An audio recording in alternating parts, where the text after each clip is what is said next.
Maka tarakpa update ta punna hotnaminaduna irang si Loisannaba Hotnasi Debaratna thokliba irang asigi matangda lengakta chai thangduna leibagi mahutta punna hotnaminaduna irang si Loisannaba hotnaminasi haina ngasi Manipur Press Club ki thangjing hall da pangthokiba pawgi mifam amada BJP Khundrakpa Mandalgi President M Debaratna phongdokre wafam asi phongdokladuna mahakna makhatana hai mamang chahi 2023 gi May 3 dagi hawrakiba irang asi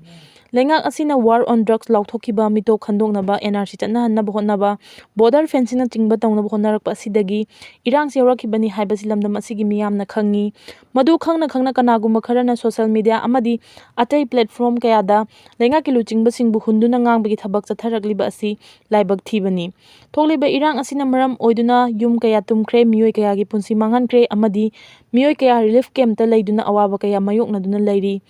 Pumnama asigi mathakta ruling opposition khaidokpa amadi CSO kharagi lengakta onsinduna chaibagi mahutta amato oina punsinaduna Kuuki Khutlai Paibana Chathariba Lan Asi Loisannaba Hotnaminasi haiki makha tarakpa update ta lan manungda harauthel National Sport University sabagi thabak chathabada quality control tawdre haibagi chingnaba leire Sport kilamda India gi oina power house ni hariba Manipur Bharat lengakna National Sport University ama harauthela sanabagi damakta hokiba chahi 2018 की मार्च 13 भारत की prime minister Narendra Modi ना उरेप उयुंग तमखी मसीगी मतुंगदा ministry of youth affairs and sport government of India की मखादा नेशनल स्पोर्ट यूनिवर्सिटी असि साबगी थबक असि पाइखटपा हौरखी अदुबु मणिपुर थोकलिबा चही अमगा था अनि सुजिलकलबा कांगलुप अनि की लान मनुंग असिदा नेशनल स्पोर्ट यूनिवर्सिटी साबगी थबक मपुंग ओइना चथरकपदगी हक्थेनाना यंगसिनबिनबा लैतबदगी मवोंग मरिल तादना क्वालिटी कंट्रोल तौदना साबगी ममी तारे हाइरी पाउसे सिना फंगबा पाउगी मतुंग इन्ना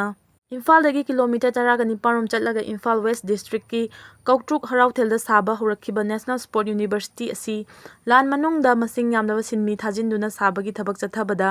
हक्थेंगनाना यंगसिनबिनबा मरी लैनबा ऑथोरिटी लैतबदगी मवोंग मरिल तादना क्वालिटी कंट्रोल तौदना साबगी थबक असि चथबगी चिंगनबा लैरे हाइरी पाव असिना हाई नेशनल स्पोर्ट यूनिवर्सिटी असि साबगी थबकता हौजिक मपालदगी नन मणिपुरी सिनमी लिसिंग अमरोम थबक सुबगी थबक चथरी सिनमीसिंग असिगी मनुंगदा हराउथेल नेशनल यूनिवर्सिटी की अकोइबदा लैरिबा खुंगंगसिंगी नुपी नुपा 64 रोम सुसरुक यारी हाइरी नेशनल स्पोर्ट यूनिवर्सिटी असि साबगी थबकता मरी लैनबा ऑथोरिटी की माइकैदगी मफम असिदा चंगसिनदुना नियम चुमना थबक सुरिब्रा हाइबदु हक्थेंगनाना यंगसिनबिदबदगी थबक सुरिबा सिंगना मवोंग मरिल तादना क्वालिटी कंट्रोल तौदना पंगसुदा सुजिनबगी ममी फजना तारे थाक हंथबा मखलगी चेक नुंग लेंगोइना चिंगबा सिजिनदुना साबगी थबक सुचथबगी ममी तारे सीमेंट की चांग निंथीना हापतबदगी खुदम कया अमसु फंगले तोंगान तोंगानबा नेशनल स्पोर्ट यूनिवर्सिटी असिगी सरुकसिंग साबदा मवोंग मरिल तादबा कया अमा यावरे हाइरी हौजिक नेशनल स्पोर्ट यूनिवर्सिटी असिगी वाटर टिंकी साबगी थबक चथरिबा असिसु दियोंगी मंतुंग इन्ना निंथीना सादबा पंगतौदा तौसितमगी थबक चथरे हाइबगी चिंगनाबा लैरे ओइरिबा फिबम असि लान मनुंग असिदा हराउथेल हाइरिबा मफमसी कुकी सिंगना डोमिनेट तौदुना लैबा मफम ओइबना मरी लैनबा official Singh चंगसिनदुना यंगसिनबगी थबक चथबा ngamdabadagi sinmisingna makhoina kusirasi tawduna quality control tawduna sajinbagi thabak chatharakpagi yamna chawna chignaba leire haidi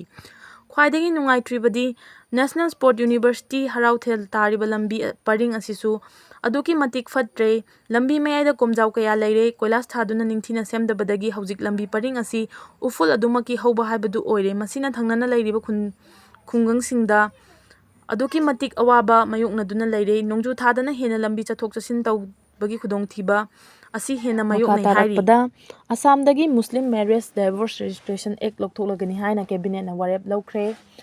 Assamda Muslim gi mising ising ichawgum chada nifurom yorakpada state adugi chief minister na nungnangba phongdokraba matung ngarang pangthokiba Assam gi cabinet mifamna state aduda chatnaramba Assam Muslim Marriage and Divorce Registration Act and Rules 1935 asi lokthoklaga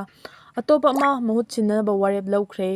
ngarang pangthokiba cabinet mifam aduda ek asigi mahutta repealing bill 2024 asina mahut sinanaba